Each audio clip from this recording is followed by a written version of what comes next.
Audio Jungle. आइए friends, आगे चलते हैं प्रेजेंट वैल्यू ऑफ एन्युटी की तरफ। आइए फिर मैं पहले आपको थोड़ा समझाने जा रहा हूँ। Present value of a single sum क्या था? हमने सीखा था A is equal to P into 1 plus are raise to the power N. ये कंपाउंड इंटरेस्ट में था। अमाउंट बराबर पी इंटू 1 प्लस आर की पावर एन। आइए फ्रेंड्स, ये बहुत इंपॉर्टेंट है, ज़रा इस कंसेप्ट को समझने की कोशिश करते हैं। तो मैं ये कह सकता हूँ कि P rupees R rate of interest से कंपाउंड होके एन ईयर के बाद या एन टाइम पीरियड के बाद ए बन जाएगा। तो हम ये भी कह सकते हैं ए मुझे 5 साल बाद मिलने वाला है। मान लीजिए मेरा time period n is equal to 5 years है और ए मुझे 5 साल बाद मिलने वाला है, यानी कि ए रुपीज़ मिलेगा अगर पी को मैंने इन्वेस्ट किया आर रेट ऑफ इंटरेस्ट से एन ईयर तक। This is amount to be received. तो हम ये कह सकते हैं ये अगर 5 साल बाद मिलने वाला है तो पी, यानी कि इस पी को अगर आपने इन्वेस्ट किया 5 साल तभी तो ये मिला। तो इसलिए इस ए की ये पी प्रेजेंट वैल्यू है। इस ए की प्रेजेंट वैल्यू ये पी है। ये पूरी टर्म नहीं, केवल पी।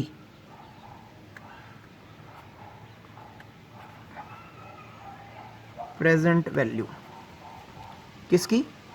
ध्यान दीजिएगा, जिधर मैंने एरो लगा रखा है ए की प्रेजेंट वैल्यू पी है और पी का ए फ्यूचर वैल्यू है। ऑल्दो मैं ये पहले भी एक वीडियो में कवर कर चुका हूँ, बट मुझे कुछ आगे अब कंसेप्ट एन्युटी से इसको रिलेट करना है, तो ये समझने के लिए ये कंसेप्ट समझना बहुत ज़रूरी है। That means if P is invested for n number of year you get A in future. तो अगर पी ए की प्रेजेंट वैल्यू है तो मैं ये कह सकता हूँ ये ए पी का फ्यूचर वैल्यू है, ये इसकी फ्यूचर वैल्यू है। सो आइए, ये तो एक सिंगल सम था। अब हम डिस्कस करने जा रहे हैं जहाँ पर एक से ज़्यादा अमाउंट है और उन सब का हमें इकट्ठी प्रेजेंट वैल्यू निकालनी है। क्या चीज़? ये ऐसा केस क्यों आया, बहुत इंपॉर्टेंट है समझना। फॉर एग्जाम्पल, आपके पास एक पर्सन आता है, कहता है एक सेविंग स्कीम लेके आया हूँ मैं आपके पास। क्या सेविंग स्कीम है जी? ऐसा है जी, अगर जब आप रिटायर हो जाओगे तो रिटायर होने के बाद 20 साल तक हम आपको पेंशन देंगे। कितनी दोगे? 10,000 रुपये देंगे। तो अब आपको क्या करना है जी, उसके बदले आज की डेट में मुझे आप एक अमाउंट दे दीजिए और हम आपको रिटायरमेंट होने के बाद हर साल 10-10 हज़ार रुपये देंगे। तो मान लीजिए मैं आज रिटायर होने वाला हूँ। चलिए, मैं आज रिटायर होने वाला हूँ और आज 1 जनवरी 2020 है। मेरा नाम एक्स है। X is going to retire on 1 January 2020 और मुझे अब इसके बाद सैलरी के अलावा, पेंशन के अलावा कुछ एक्स्ट्रा पैसे की ज़रूरत है, क्योंकि पेंशन उतनी नहीं मिलती जितनी सैलरी मिलती है जब आप जॉब कर रहे होते हैं। तो मैंने क्या किया, एक अपने लिए एक्स्ट्रा इनकम प्लान ले लिया। So I bought a extra income plan.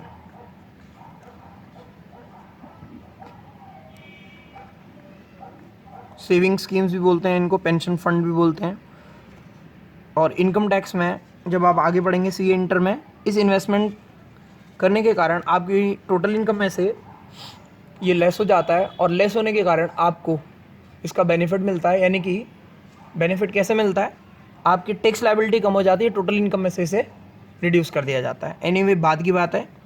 So he bought extra income plan और उस इनकम प्लान में ये अश्योर किया गया कि हर साल के एंड में उसे 1 लाख रुपए मिलेंगे।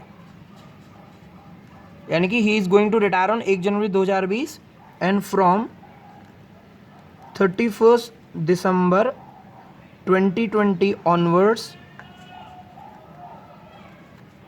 X will receive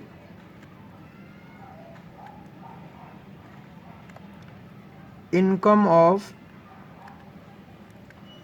rupees 1 lakh every year. X 1 lakh रुपए रिसीव करेगा एवरी ईयर। और आइए इसमें भी दो केस बनेंगे, एक एंड पे और एक बिगनिंग पे, एवरी ईयर एंड। तो ईयर एंड से आपको समझ में आ गया होगा। दैट मीन्स मैं आपके साथ डिस्कस करने जा रहा हूँ दो केसेस। एक होगा मेरा present value of ordinary annuity और दूसरा होगा मेरा present value of annuity due यानी कि immediate annuity. Friends, ordinary annuity की प्रेजेंट वैल्यू निकालनी है मुझे और इमीडिएट एन्युटी की प्रेजेंट वैल्यू निकालनी है। प्रेजेंट वैल्यू का मैंने आपको मतलब समझाया भी एक एग्जांपल देके कि एक्स अगर कहीं से इनकम रिसीव करने वाला है हर साल और अगले 10 साल या 20 साल एंड तक, तो उसे कितना पैसा उस इनकम को अर्न करने के लिए आज देना चाहिए सो दैट कि उसे कंटिन्यू इनकम आती रहे। वैसे भी आप अपने दिमाग से सोचिए, कोई आपको ऐसे तो पैसे देगा नहीं। दैट मीन्स आपकी जेब से कुछ लगवाएगा और फिर उसी से आपको आने वाले नंबर ऑफ ईयर तक रिटर्न देगा। ऐसे पेंशन प्लान होते हैं जो कई बैंक्स और कई mutual funds, insurance companies launch करती हैं जिससे कि पब्लिक एट लार्ज को बेनिफिट हो सके। तो आइए ज़रा हम समझने वाले हैं क्या चीज़। मैं फिर आपको एक टाइमलाइन के थ्रू समझाने वाला हूँ और ज़रा ध्यान से समझिएगा। अब हम क्या सीख रहे हैं ये ज़रा आपको पता होना बहुत ज़रूरी है। ये मेरा T0 आज, ये मेरा T1 first year and, T2 second year and, T3 third year and, T4 fourth year and, T5 T6 T7 T8 और भी हो सकता है लंबा, आप जहाँ तक भी चाहें। बट अभी मैं 8 ईयर के लिए लेके चल रहा हूँ। एक्स रिटायर हो रहा है और उसे किसी इंश्योरेंस कंपनी ने या फिर किसी इन्वेस्टमेंट बैंकर ने एक प्लान दिया और वो ये कह रहा है कि आप हमारे साथ रहिए और आप हमें एक अमाउंट, सिंगल अमाउंट आज दे दीजिए, उसके बदले हम आपको अगले 8 साल तक पैसा देंगे। अब ज़रा आपने बहुत आराम से, बहुत ध्यान से समझना है। बहुत ईजी कंसेप्ट है बट एक बार समझना ज़रूर पड़ेगा। क्या ये ईयर 1 है, ये ईयर 2 है, ये ईयर 3 है, फिर आ जाइए ईयर एंड पे पैसे मिलने वाले हैं दिसंबर में। मान लीजिए 1 मिनट के लिए ये फ्रेंड दिसंबर 2020 है, 2021 हो जाएगा ये, ऐसे ये 2022, ये 2023, ये 4 5 6 7, 2027 तक आपको इनकम आने वाली है। राइट, यहाँ से लेकर यहाँ तक। मैं बाकी नाम नहीं लिख रहा इनके ईयर्स के, एंड दिसंबर में। तो अब सवाल ये उठा, कोई पर्सन आपको यहाँ पर ज़रा ध्यान से समझिएगा, एक्स अमाउंट देने वाला है जो कि मैं 1 लाख कह रहा था। यहाँ पर भी एक्स अमाउंट देने वाला है, यहाँ पर भी एक्स अमाउंट, यहाँ पर भी एक्स अमाउंट, यहाँ पर भी एक्स अमाउंट, यहाँ पर भी एक्स, यहाँ पर भी एक्स और यहाँ पर भी X. You are going to realize X rupees every year from T1 to T8। Now question raises कि इस जो ये अमाउंट आपको मिलने वाला है इन ईयर पे, उसके बदले आप क्या एक ऐसा अमाउंट दें कि कोई पर्सन आपको ये सब अमाउंट आने वाले टाइम में वापस करे। एक और एग्जांपल देता हूँ, बहुत बढ़िया है। मैं एक घर खरीदने वाला हूँ और घर खरीदने के लिए मैं लोन लेने वाला हूँ। ये प्रेजेंट वैल्यू का जो यूज़ है मेन, वो हम लोन के केस में बहुत ज़्यादा करेंगे। मैं आपको बताऊँगा कहाँ पर प्रेजेंट वैल्यू बहुत ज़्यादा पॉपुलरली यूज़ होती है। तो मैं एक लोन लेने वाला हूँ सपोज से 10 लाख का, और ये एक्स रुपीज़ उस लोन के बदले हर साल के एंड में मुझे चुकाना है। एक तो आप ये भी कह सकते हैं, और एक ये भी हो सकता है कि हर साल के एंड पे मुझे पेंशन मिलने वाली है किसी बैंक के थ्रू, किसी इंश्योरेंस कंपनी के थ्रू, और इंश्योरेंस कंपनी मुझे पेंशन प्लान दे रही है उस पेंशन के बदले जो मुझे मिलने वाले हैं, और मुझे उसके लिए एक सिंगल अमाउंट आज देना है ताकि मैं अपने लिए फ्यूचर की इनकम सिक्योर कर सकूँ। तो बेटा जी ये जो एक्स है, इस एक्स की वैल्यू आज, इस एक्स के बदले आज, इसी तरह से ये वाला एक्स, ये वाला एक्स, ये वाला एक्स, T0 टाइम पीरियड आज की डेट में इस x के बदले, एंड सिमिलरली इस x के बदले, एंड लास्टली इस x के बदले मुझे आज क्या पे करना चाहिए। तो ये मैं प्रेजेंट वैल्यू का मेरा कंसेप्ट है। दैट मीन्स ये प्रेजेंट वैल्यू यहाँ पर जो हम निकाल रहे हैं आज की डेट में T0, मैंने जिसे कहा था कि हम आज को क्या बोलेंगे T0, today what should I pay so that I get x rupees x rupees x rupees x rupees x rupees x rupees x rupees x rupees for 8 number of years। तो कहने का क्या मतलब है, ये x रुपीज जो मुझे मिलने वाले हैं अगले 8 साल तक, इसके बदले मुझे क्या देनी चाहिए, what is the value of these x which are going to be paid in future to you by a bank और a insurance company, and in lieu of that what you should pay today, that is the value of these x which are going to be realise in future. तो in x की आज के date में जो एक value बनती है, सबको अगर मैं एडअप कर लेता हूँ, इस x को इस x को इस x को, ये सारी वैल्यूज इनकी वैल्यू, यानी कि यहाँ पर ये x रिसीव करने के लिए आज की डेट में आपको एक लमसम अमाउंट क्या देना चाहिए, वो इन सब x की प्रेजेंट वैल्यू है। तो ये एन्युटी तो है क्योंकि आपको x रियलाइज हो रहा है, कब हो रहा है, एक फिक्स टाइम इंटरवल पे। मैंने क्या कहा था, एन्युटी क्या होती है, एक पर्टिकुलर टाइम इंटरवल पे आपको एक पर्टिकुलर अमाउंट मिलता है और वो टाइम गैप हर रिसीप्ट के बीच का बराबर होता है, और यहाँ पर भी 1 ईयर है पहला केस। और इस केस में बहुत बड़ा डिफरेंस है, जो भी थोड़ी देर पहले आपने सीखा वो फ्यूचर वैल्यू था। फ्यूचर वैल्यू में हमने क्या सीखा, फ्यूचर वैल्यू में हमने ये सीखा कि अगर यहाँ पर इन्वेस्ट करूँ, यहाँ पर इन्वेस्ट करूँ, यहाँ पर इन्वेस्ट करूँ, इधर करूँ, इधर करूँ, यहाँ क्या मिलेगा। जबकि अब हम उल्टा सीख रहे हैं कि यहाँ पे मिलने वाला है, यहाँ पे मिलने वाला है, यहाँ पे मिलने वाला है, उसके बदले आज की डेट में हमें क्या देना चाहिए। So this is the entire structure of present value that we are going to learn now। तो आइए ऑर्डिनरी एन्युटी की बात करते हैं।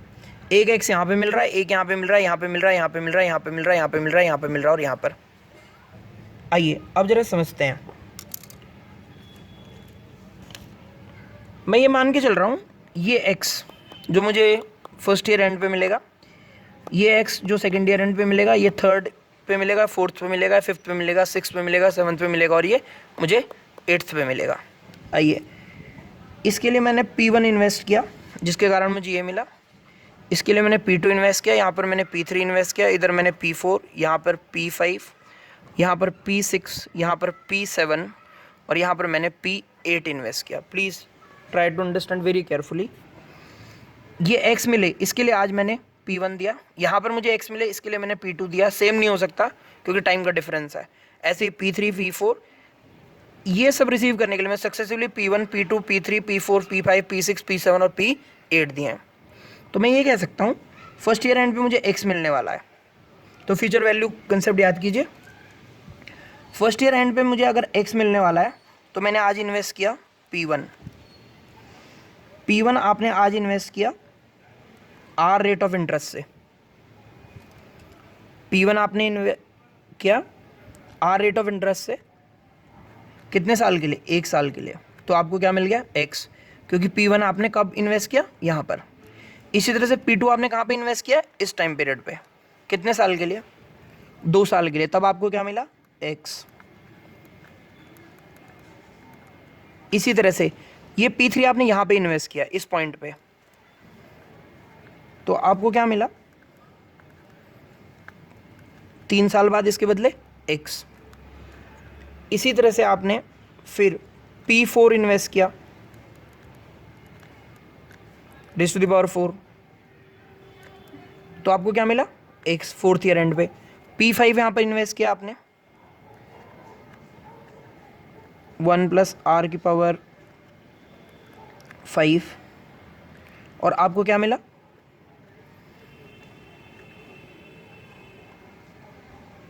x। ट्राई टू अंडरस्टैंड, बहुत इंपॉर्टेंट है, थोड़ा समझने की कोशिश कीजिएगा। यहाँ पर मुझे x मिलना है, उसके लिए मैंने यहाँ पर P1 पे किया, तो ये x फ्यूचर में मिला। कैसे मिला, जब मैंने यहाँ पर P1 इन्वेस्ट किया। कहाँ से मेरी इन्वेस्टमेंट शुरू की है, इधर से। आइए जरा ध्यान से समझिएगा। और मुझे रिसिप्ट कहाँ से शुरू हुई है, यहाँ दिसंबर 2020 से। यहाँ पर मैंने इन्वेस्ट किया P1 P2 P3 collective amount मैंने इन्वेस्ट कर दिए सो दैट मुझे एक्स मिलता रहे।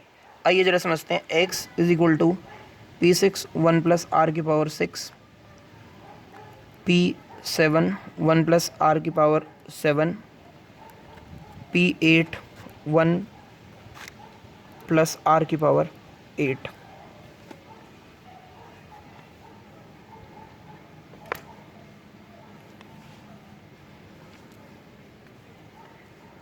So this P1 was invested here, this P2 was invested here, this P3, P4, P5, P6, P7, P8, so that you get x rupees at here, x rupees at here, x rupees at here। यानी कि इस P1 को are rate of interest से आपने 1 साल invest किया होगा तभी x मिला, लेकिन इस P2 को आपको यहाँ से लेकर 1 साल, फिर यहाँ से यहाँ 2 साल, उसके बदले आपको ये मिला इस तरह से। तो अब मुझे क्या निकालना है, मुझे निकालना है कि ये जो P1, P2, P3, P4, P5, P6, P7, P8 जो इन्वेस्ट किया गया ये कितना था। What was the value of P1 plus P2 plus P3 P4 this P5 P6 P7 P8। तो आइए फ्रेंड जरा देखते हैं। अगर आपने लिखा है x is equal to P1 into 1 plus are की पावर 1, तो इससे जो निकल के आएगा इससे आएगा P1 बराबर, इंटरचेंज कर लीजिए, P1 क्या हो जाएगा x divide by 1 plus are की पावर 1, ऐसे इससे कर लीजिए। P2 बराबर x divide by 1 plus are की पावर 2, P3 बराबर x divide by 1 plus are की पावर 3, और इसी तरह से P4 बराबर x divide by 1 plus are की पावर 4।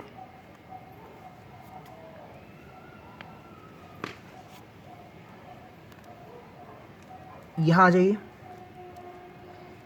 P5 बराबर x divide by 1 plus are की power 5, P6 is equal to x divide by 1 plus are की power 6, P7 is equal to, मैं इंटरचेंज कर रहा हूँ और कुछ नहीं कर रहा, x के नीचे 1 प्लस आर की power 7 and P8 x divide by 1 plus are की पावर 8।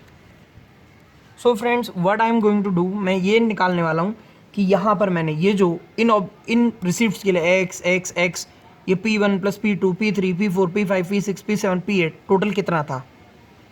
तो आइए अब देखते हैं, एक तरफ लिखते हैं हम लोग ये सारा P1 plus P2 P3 P4 P5 P6 P7 P8। अगर आप यहाँ पे देख पाएँ तो ये हमारे पास आ जाएगा P1 plus P2 plus P3 P4 P5 P6 P7 P8 is equal to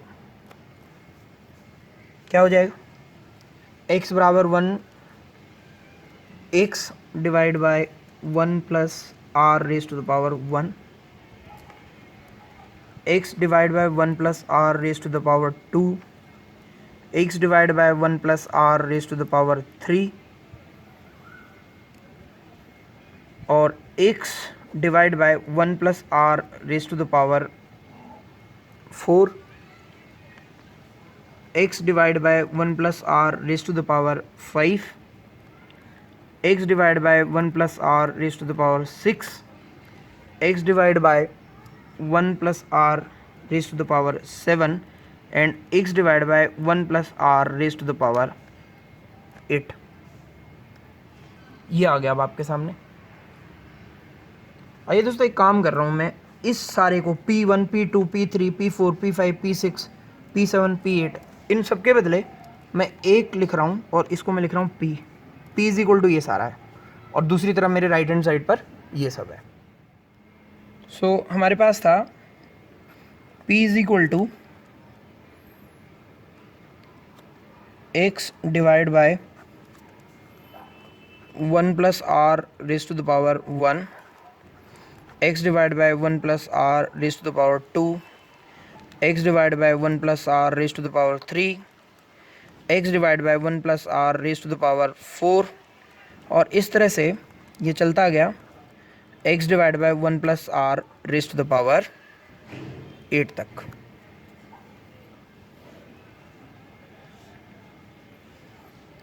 आइए अब इसको हम सॉल्व करने की कोशिश करते हैं। एक तो इसमें आप कॉमन देख पा रहे होंगे x, और ये 1 प्लस आर की पावर 1। तो अगर मैं यहाँ से आगे लिखता हूँ p is equal to x divide by 1 plus are raise to the power 1, common ले लेता हूँ तो ये आता है 1 plus x divide by 1 plus are की power 1, x divide by 1 plus are की पावर ये 1 ये 2, x divide by 1 plus are की power 3, x divide by 1 plus are की power 4, x divide by 1 plus are की power 5, X divide by 1 plus are की power, ये आपने 1 common ले लिया तो 1 की जगह कुछ नहीं बचेगा नीचे, पूरा ये आपका कॉमन आ गया, 1 आ गया। 2 की जगह 1, 3 की जगह 2, 4 की जगह 3, जो 5 था 5 की जगह 4, 6 की जगह 5, 7 की जगह 6, और x divide by 1 plus are की पावर 7। ये वैल्यूज़ आपके आ जाएंगे। अगेन फ्रेंड देखें तो ये भी एक जीपी है। कैसे? इसका कॉमन रेशो देखिएगा तो आई एम सॉरी एक गड़बड़ हो गई। यहाँ पर मैंने x पूरा का पूरा कॉमन लेना है तो यहाँ पर 1 आ जाएगा, यहाँ पर भी 1 आ जाएगा, यहाँ पर भी 1 आ जाएगा, इधर भी 1 आ जाएगा, इधर भी 1, इधर भी 1, और यहाँ पर भी 1, क्योंकि x कॉमन आ गया सारा तो x बाहर आ जाएगा, 1 बच जाएगा ऊपर, और नीचे ये सब रह जाएगा। तो आप देख रहे होंगे तो ये भी एक जीपी है। ये जीपी क्या बता रही है, इसका कॉमन रेशो क्या है, this term divide by this term, आप देख पा रहे होंगे।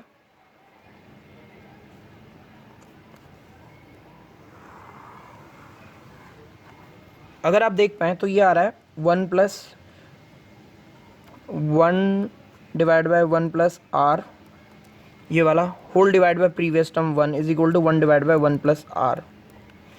इसी तरह से दूसरा कीजिए 1 डिवाइड बाय 1 प्लस आर का होल स्क्वायर, इसको डिवाइड कीजिए प्रीवियस टर्म से 1 डिवाइड बाय 1 प्लस आर, 1 से 1 पावर कैंसिल हो जाएगी, अगेन 1 प्लस आर।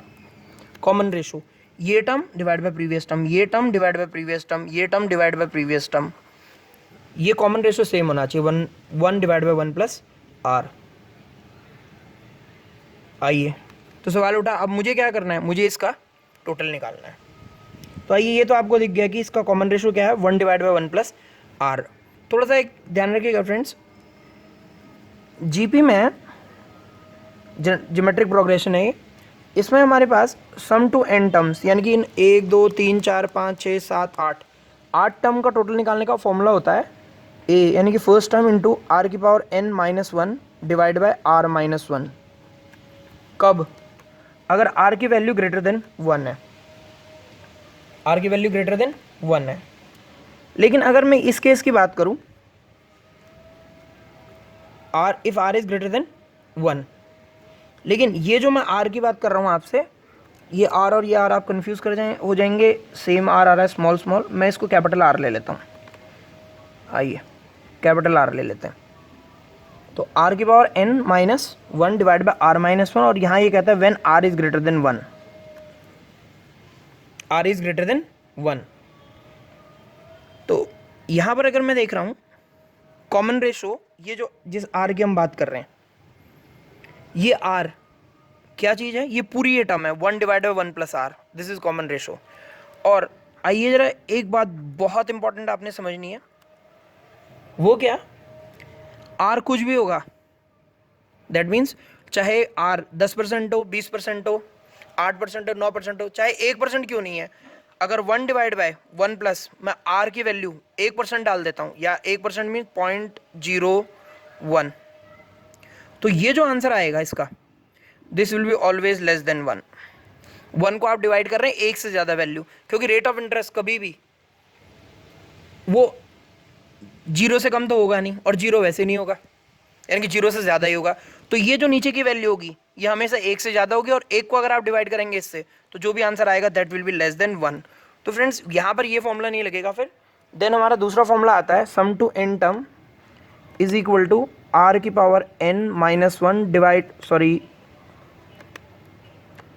मेरा सेकेंड फॉर्मूला हो जाएगा sum to n term of a G P if common ratio is less than 1 then it is a into, ध्यान से देखिएगा, ए इंटू 1 माइनस आर की power n whole divide by 1 minus are.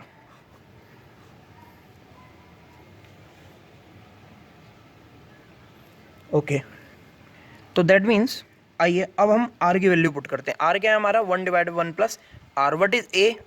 A is first term और A है यहाँ पर 1। Friends इस वाले टर्म को मैं अभी यूज़ नहीं कर रहा, मैं केवल इतने को सॉल्व कर रहा हूँ। मेरे पास 8 टर्म है यहाँ पर और ए की वैल्यू यहाँ पर मैं जस्ट ये जो टोटल है ये केवल इसके लिए। तो आइए देखते हैं क्या निकल के आता है। ए की जगह आपने पुट किया 1 minus 1 divide by 1 plus R, this whole term, इसकी वैल्यू इसकी power n whole divide by 1 minus 1 divide by 1 plus R. आगे इसको सॉल्व करते हैं तो ये आ जाएगा 1 minus 1 divide by 1 plus are की power n whole divide by 1 plus r minus 1 divide by 1 plus r. आइए एक स्टेप आगे बढ़ते हैं। ये 1 और ये 1 कैंसिल हो जाएगा और यहाँ पर मैं एलसीएम ले लेता हूँ, तो this will become 1 plus are raise to the power n, ये वाला, minus 1 plus are raise to the power n minus 1 whole divide by 1 plus are raise to the power n whole divide by, नीचे है r divide by 1 plus are.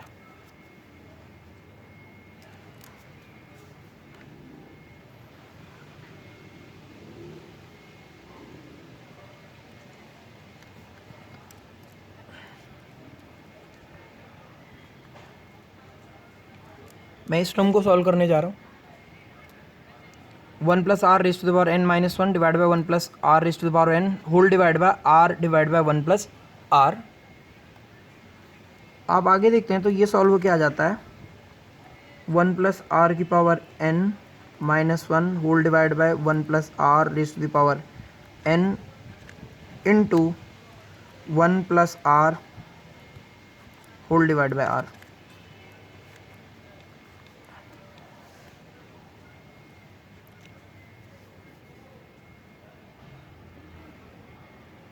So friends ये आपके पास आ चुका है यहाँ तक 1 plus are raise to the power n minus 1 divide by 1 plus are raise to the power n into 1 plus are divide by R. ये देखिएगा आगे इसके साथ मल्टीप्लाइड था x इंटू 1 प्लस आर की पावर 1, तो मैं इसके साथ इसे मल्टीप्लाई करने वाला हूँ। सो ये हो जाएगा x divide by 1 plus R से मल्टीप्लाई। आइए अब इन सारे टर्म्स को मल्टीप्लाई करते हैं तो देखते हैं नेट क्या आता है हमारे पास। तो हमारे पास आ जाएगा 1 प्लस आर की पावर n माइनस 1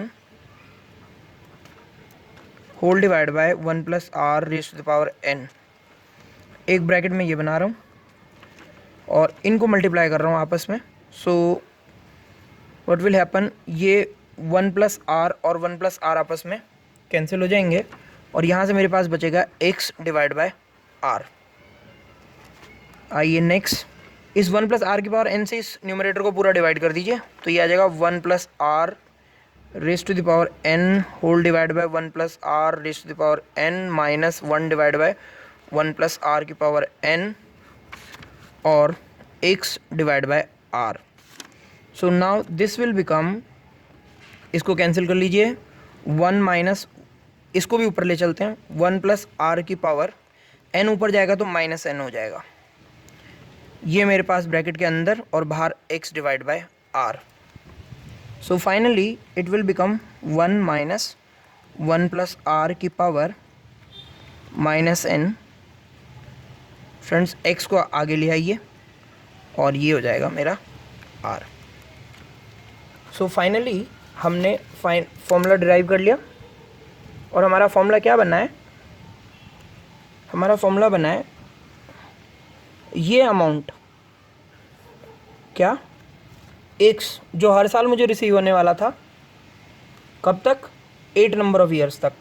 यहाँ पर ये जो मैं एन यूज़ कर रहा हूँ ये 8 है, जो मैंने 8 नंबर ऑफ ईयर्स लिए थे वो है, और ये है मेरा present value of ordinary annuity. In other words ये क्या चीज़ है, मैं एक बार फिर एक्सप्लेन करता हूँ जो मैंने कैलकुलेट किया है। ये जो आपने देखा था, हमने ये P1 P2 P3 P4 P5 P6 P7 P8 यहाँ पर इन्वेस्ट किए थे, किस लिए, सो दैट कि यहाँ पर x मिले, इधर x मिले, इधर x मिले, इधर x मिले, इधर x मिले, इधर x, इधर x, इधर x। तो ये इसकी जगह पे हमने p लिख लिया था, और इस p इन सभी के बदले हमने p लिख लिया था, और ये राइट हैंड साइड पे था। ये राइट हैंड साइड की जो कैलकुलेशन है ये आपके निकल कर आई है ये सब। So this is present value of ordinary annuity, यानी कि आपको आज की डेट में P1 P2 P3 P4 P5 P6 P7 P8 इतना अमाउंट जो आप देंगे तो उसके बदले आपको x रुपीज़ मिलते रहेंगे अगले 8 साल तक।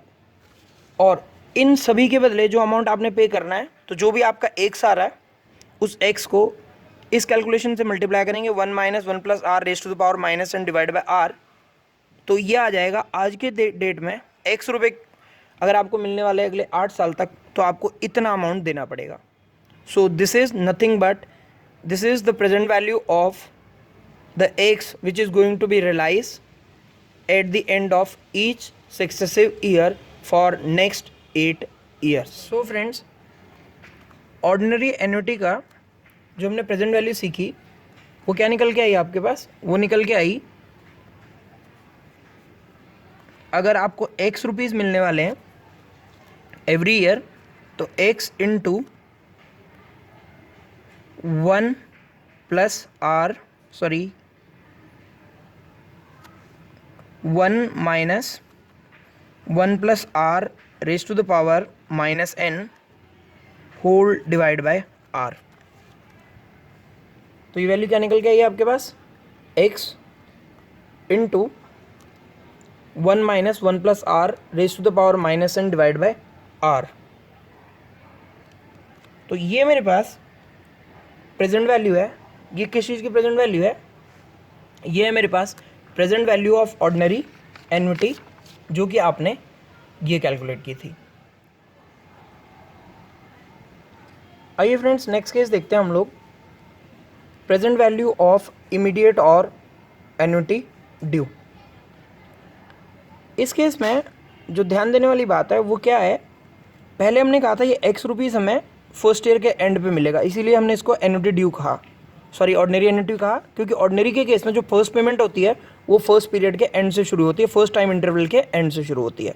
इसलिए पहली पेमेंट हमें दिसंबर 20 में मिली, फिर दिसंबर 21, ये सब इस तरह से चलता रहा। अब जो नेक्स्ट केस मैं आपसे डिस्कस करने वाला हूँ उसमें आपको पेमेंट बिगनिंग में मिलने वाली है, यानी कि दिसंबर 20 है तो दिसंबर 20 का बिगनिंग यहाँ पर होगा। तो now you are going to realize your payments at beginning of the year. So beginning of the year का क्या मतलब है, आपको पहली पेमेंट यहाँ पे मिल जाएगी, यानी कि यहाँ पर एक x मिलेगा, अगला x आपको यहाँ तक मिलेगा, क्योंकि 8 ईयर थे। बस फ़र्क क्या है, पहले हमें ईयर एंड पे मिल रहा था, अब हमें बिगनिंग पे। तो ये दिसंबर 2020 का बिगनिंग है, ये दिसंबर 2021 का बिगनिंग है, ये दिसंबर 2022 का बिगनिंग है, ये 2023 का बिगनिंग है, ये 24 का बिगनिंग है, ये 25 का बिगनिंग है, ये 26 का बिगनिंग है, और ये 27 का बिगनिंग है। यहाँ तक हमें मिलेगी पेमेंट। अब हम एंड तक नहीं जा रहे, बिगनिंग में ले रहे हैं।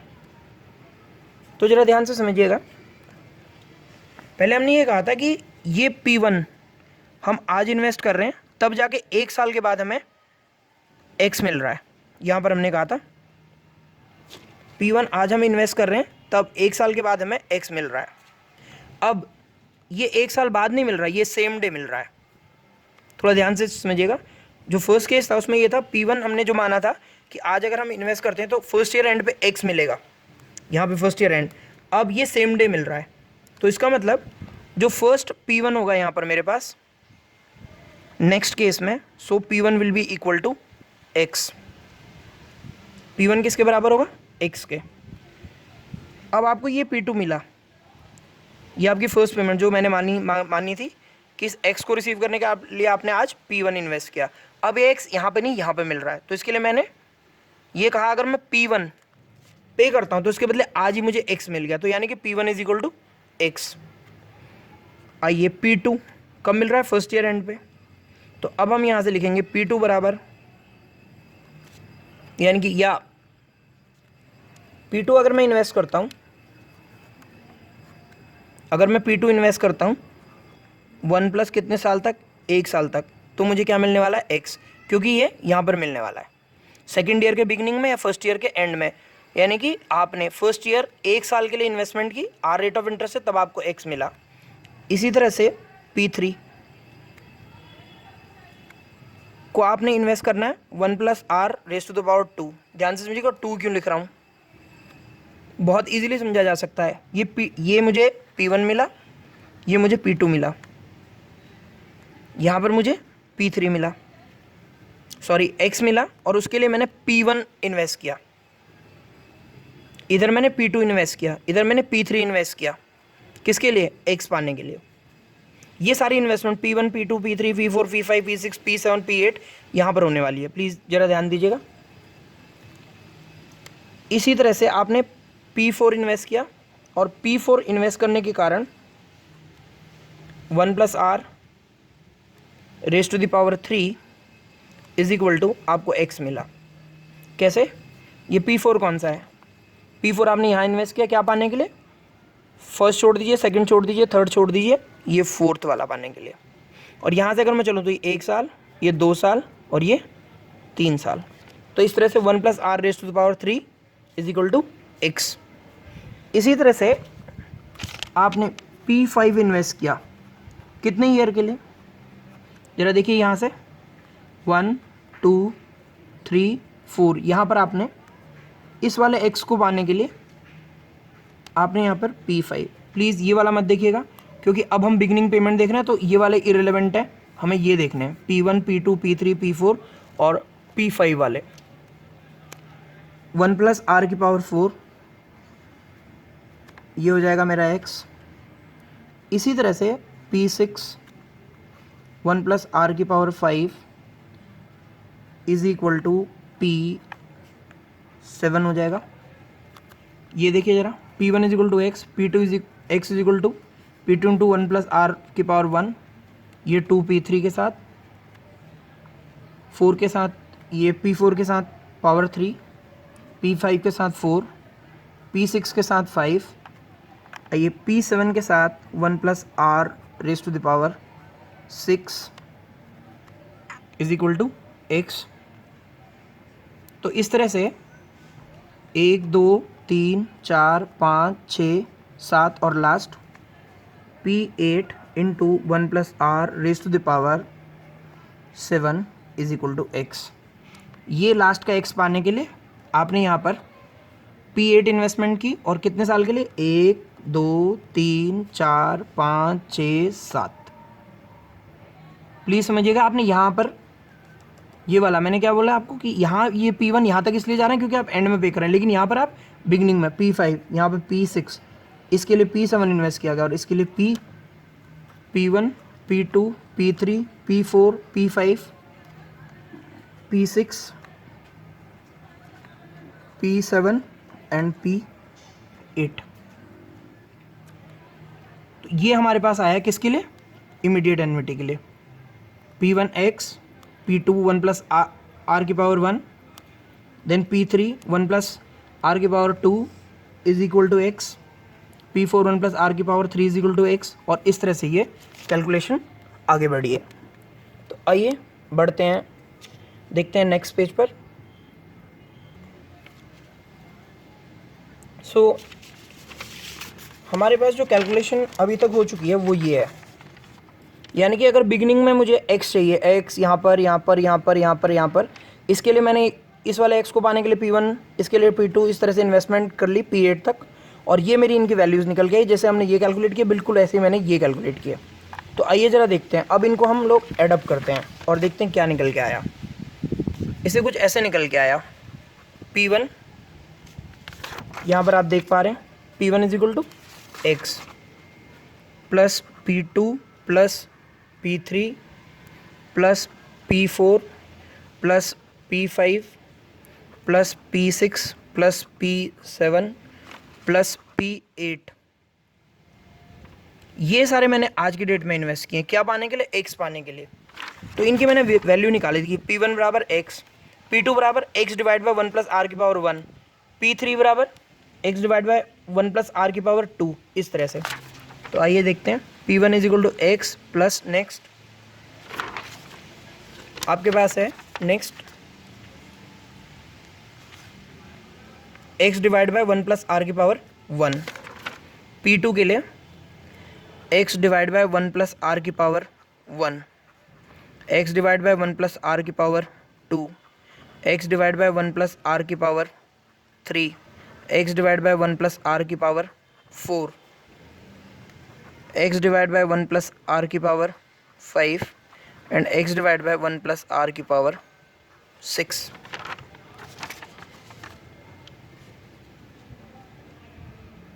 मेरी 1 2 3 4 5 6 7 और एक और रह गया, x divide by 1 plus are की पावर 7। सो फ्रेंड्स ये भी बहुत ईजी है कैलकुलेट करना, क्यों?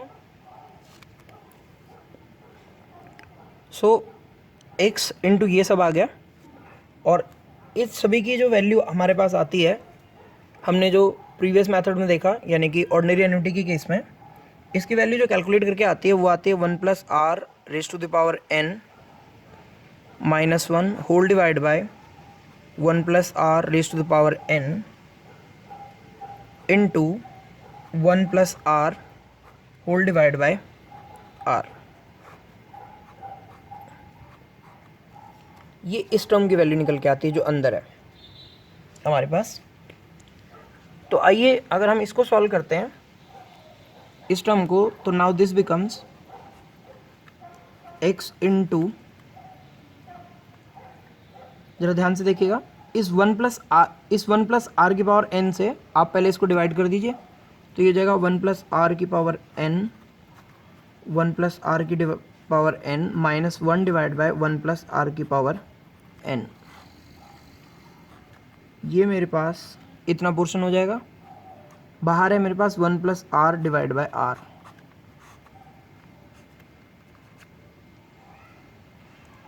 ये हो जाएगा 1 माइनस 1 प्लस आर की पावर, ये आप देख पा रहे हैं, ये नीचे मेरे पास n है तो ऊपर जाके माइनस n हो जाएगा। ये मेरे पास अंदर है, ये भी ये सॉल्व हुआ है केवल। देन आइए इसको देखते हैं, ये है मेरे पास 1 plus are whole divide by r. Friends इस आर को मैं इसके नीचे लेने वाला हूँ और इससे इसको मल्टीप्लाई करने वाला हूँ।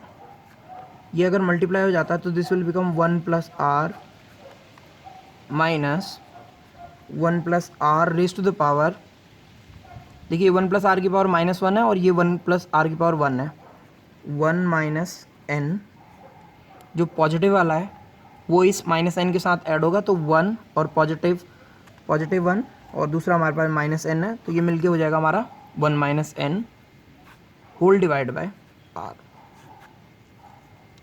सो इस तरह से हमें मिल जाती है present value of annuity due.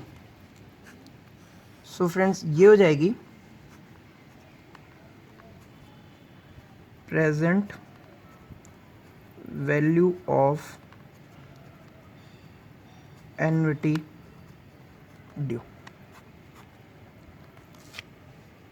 जिसका फॉर्मूला होगा x into 1 plus r minus 1 plus are की power 1 minus n divide by r। आइए हमने शुरू किया था इसको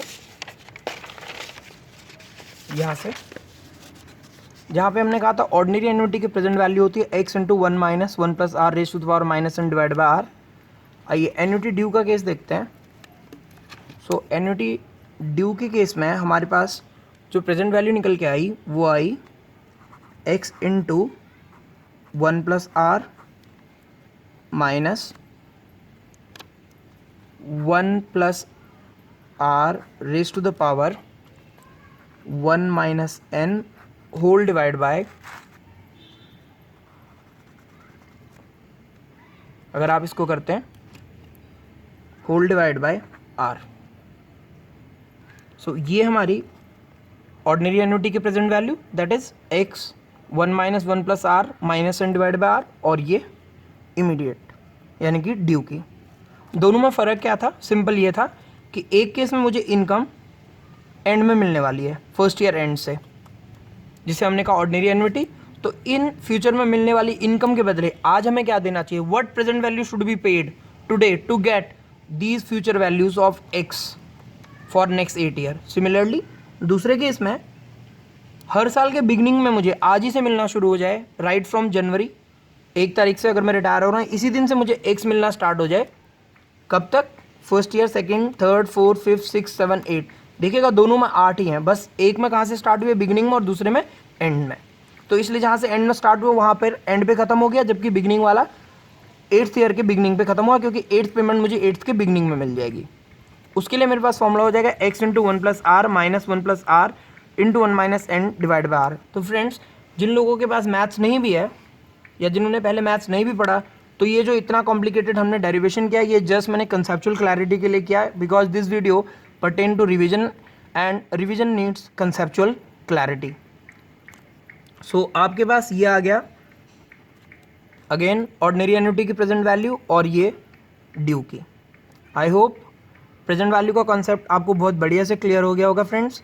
और इसी के साथ एक लास्ट रह जाता है हमारा present value of perpetuity.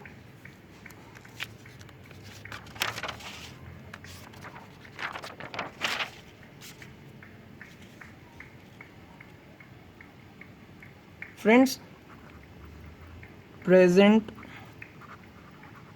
Value of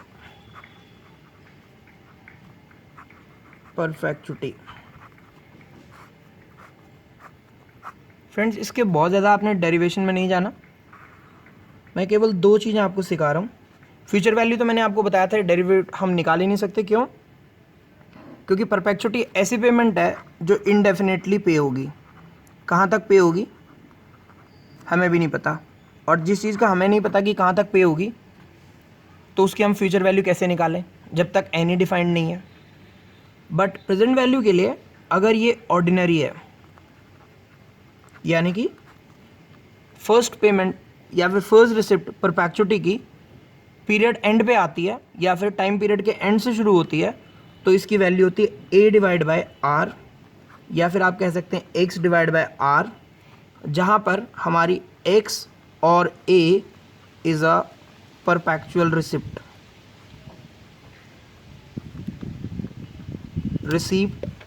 और पेमेंट।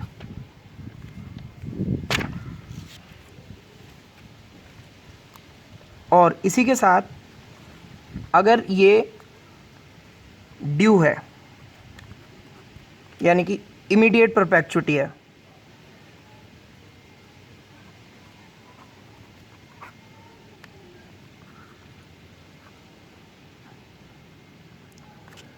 ड्यू या फिर इमीडिएट है, तो फॉर्मूला हो जाता है हमारे पास a plus a divide by r, या फिर x plus x divide by r, where r is rate of interest.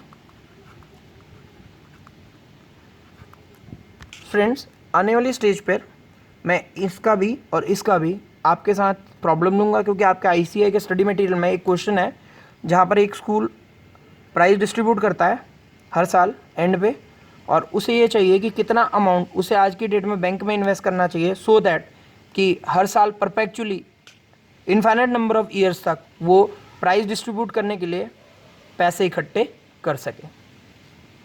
Thank you friends for your patient listening.